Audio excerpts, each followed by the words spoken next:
Engineer humiliates black bricklayer without realizing he would fire him in front of everyone. Can you please be quiet and let the professionals speak? Richard's voice cut through the air like a razor, instantly silencing the makeshift meeting room on the construction site. We don't pay bricklayers to think, just to follow instructions. Andre Jefferson felt the heat rising in his neck as dozens of eyes turned to him. At 42, with 2 decades of experience in construction, he had never been humiliated so publicly. His only crime had been to point out a critical flaw in the foundation design that could compromise the entire 30-story corporate building. With all due respect, sir, Andre replied with surprising calm, the slope of this land will cause uneven pressure on the northeast foundations. The calculations don't take into account. The calculations? Richard interrupted with an exaggerated laugh, turning to face the team of engineers and managers. Listen up, everyone. The bricklayer now understands structural calculations. Maybe we should give him his diploma, since he clearly knows more than someone with a master's degree from Stanford. Nervous laughter echoed around the room. Andre kept his gaze steady, breathing deeply to control the anger boiling inside him. It wasn't the first time he had faced prejudice, but public humiliation hurt in a different way. Richard Harrington was the new chief engineer at Horizon Constructions, hired just 3 months ago and already known for his explosive temper and arrogance. His impeccable blazer and Italian shoes contrasted with the simple clothes and calloused hands of the workers he supervised with constant disdain. If you want to keep your job on this project, Richard continued, approaching Andre with a cold smile, I suggest you stick to mixing cement and leave the important decisions to those who studied for it. The silence was palpable. Some workers looked down at the floor, embarrassed. Others, mainly the other white engineers, smiled discreetly, as if approving of the putting of the bricklayer in his place. What no one in that room noticed was the calm in Andre's eyes. It was not the resignation of someone accepting humiliation, but the tranquility of someone watching a predator walking straight into a trap. Understood, sir, Andre replied simply, gathering his notes. I just thought I should mention it. Richard smiled victoriously. Now that we've resolved this hierarchy issue, can we continue? We have a tight schedule.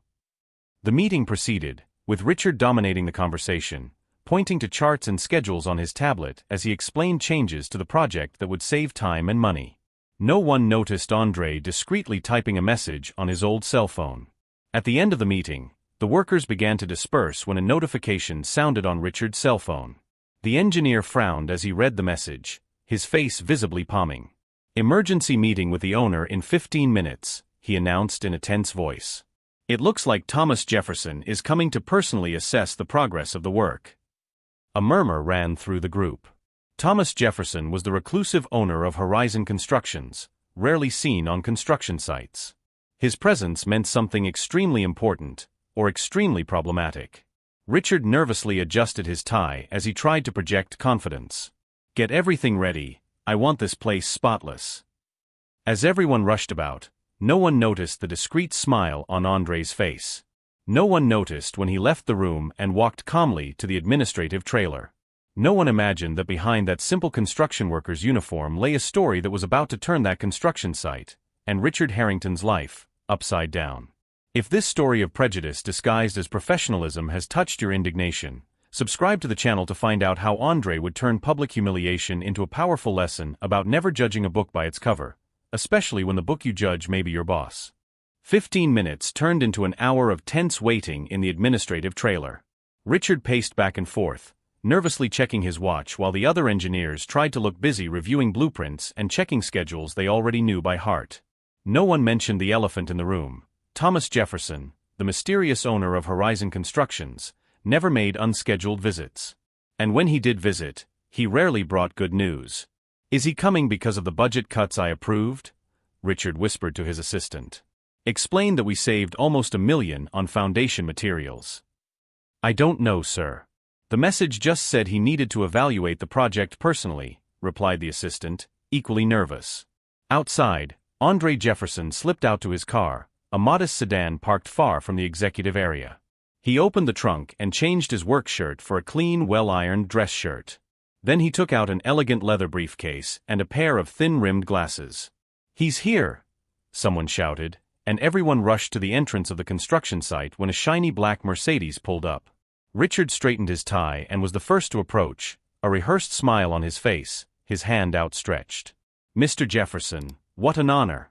We are perfectly on schedule and—" The driver's door opened first, and a man in a dark suit stepped out, clearly a security guard. From the rear door emerged a middle-aged black man wearing an impeccable suit, his serious face marked by lines of experience. Richard froze, his welcoming expression turning to confusion. "I'm sorry, we're expecting Mr. Thomas Jefferson." The man in the suit extended his hand. "Thomas Andre Jefferson, owner of Horizon Constructions." The shock on the faces of everyone present would have been comical if it weren't so revealing. Richard blinked several times, his mouth opening and closing like a fish out of water. "But you're," Richard stammered, unable to complete the sentence. "The owner of the company?" "Yes," Thomas replied with almost surgical calm. "And also the bricklayer you humiliated in front of the entire crew a few hours ago." A deathly silence fell over the construction site. Richard turned completely pale, his face now whiter than the plaster on the partially erected walls behind him. "Mr. Jefferson," one of the other engineers stepped forward, "there must have been some kind of misunderstanding. Mr. Harrington didn't know." "Didn't know I was the owner?" Thomas/Andre finished. "That's exactly the point. Nobody knew, because I didn't want them to know." Thomas looked around at the workers who were now gathering at a distance, watching the scene with growing curiosity. 15 years ago, I founded Horizon Constructions with the promise of revolutionizing the way we build, Thomas continued. But I noticed that, over time, we began to lose touch with what happens on the construction site. So with every new major project, I spend the first few weeks working incognito. I trade my suit for a mason's uniform and my last name for my middle name. Richard looked like he was about to faint. "Mr. Jefferson, I had no idea. If I had known." "That's exactly the problem, isn't it?" Thomas interrupted, his voice firm but controlled. "If you had known who I was, you would have treated me with respect. But because you thought I was just a black construction worker, you felt entitled to humiliate me in public." An older man with dark skin and gray hair stepped forward. He was Walter Green, the master builder who had overseen the project for decades. "Mr. T," he said familiarly, "you could have warned me you were doing your special inspection again." Thomas smiled for the first time. "And miss a chance to see how things really work, Walter? You know that defeats the purpose." Walter nodded, turning to Richard with an expression that mixed disappointment and something close to satisfaction. "I've known Thomas for 30 years. We worked together as bricklayers before he started the company. He always says that a building is only as strong as its weakest foundation. And a company is only as honest as its most arrogant employee," Thomas added, adjusting the glasses he was now wearing, a subtle but effective transformation of his persona as a bricklayer.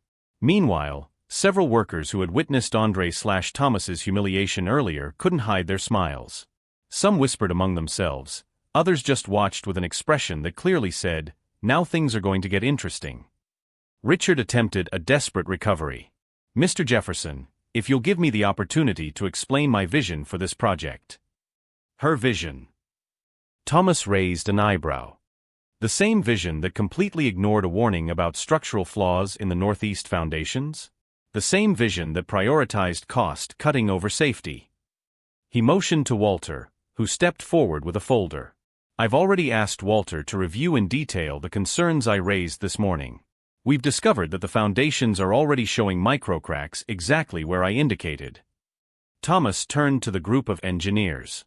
"I want a full meeting in 15 minutes in the main trailer. Bring all the blueprints, cost spreadsheets, and technical decisions made in the last 3 months." As the group quickly dispersed, Thomas took a step toward Richard, lowering his voice so that only he could hear. "You know what's most ironic, Mr. Harrington? If you had simply listened to the bricklayer, you would have impressed the owner of the company with your humility and collaboration.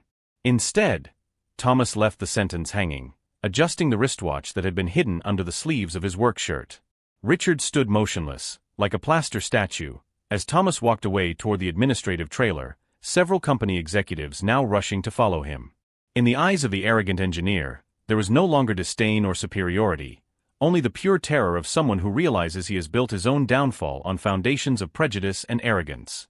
And as the afternoon sun began its descent on the horizon, casting long shadows across the construction site, a truth emerged clearer than the fresh concrete. The humiliation Richard had planted that morning was sprouting rapidly, growing into an imposing structure that would soon crush him completely, and the sentence was still being built, one block of consequences at a time. In the main trailer of Horizon Constructions, the silence was absolute. On one side, Richard Harrington and his pale team. On the other, Thomas Jefferson, now in a business suit, accompanied by Walter and two technical auditors. "Let's get right to the point," Thomas began calmly. "Why were my observations about the foundations not only ignored, but ridiculed?" Richard cleared his throat. "Mr. Jefferson, there was a misunderstanding. I was just reinforcing the hierarchy and—" "Hierarchy?" Thomas interrupted, grabbing his tablet. "Our manual clearly states, any employee, regardless of position or function, has a duty to report possible structural flaws." Thomas slid his finger across the screen, and our cameras capture audio.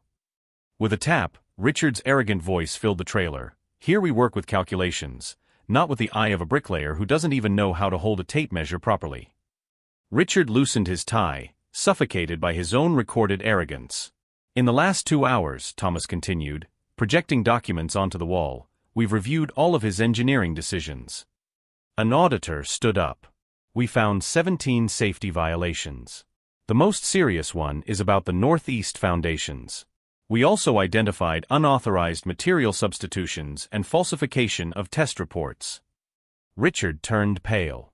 "I can explain. An engineer on the team couldn't take the pressure, Mr. Jefferson. Several of us warned Mr. Harrington about these problems. He insisted that the calculations were correct and that the savings were necessary to—" "For what?" Thomas asked. "For the end-of-project bonus," another engineer confessed. "If we saved over $1 million, we'd all get a substantial bonus." Richard stood up abruptly. "This is a conspiracy. I'm a respected professional with a master's degree from Stanford. I'm not going to let a bunch of— "What?" Thomas asked sharply. "Bricklayers? Black people? Finish your thought." The silence was deafening. Richard collapsed into his chair, defeated. Thomas motioned to Walter, who handed him a folder. Richard opened it with trembling hands. It was his termination letter. "Am I being fired?" he asked incredulously. "I have 2 options for you," Thomas replied. "Option 1, termination for cause, with civil proceedings for negligence and falsification. Your license will be revoked." Richard swallowed hard. "Option 2, voluntary departure. In exchange, you will return all bonuses and work 6 months as a volunteer in the training program for young people from disadvantaged communities. 5 minutes to decide. In the meantime, let's gather everyone outside. I think they deserve an explanation." In the central courtyard, the workers gathered curiously. Thomas climbed onto a platform. "Good morning. For those who don't know me, I'm Thomas Andre Jefferson, founder of Horizon. Some of you know me as Andre, the novice bricklayer."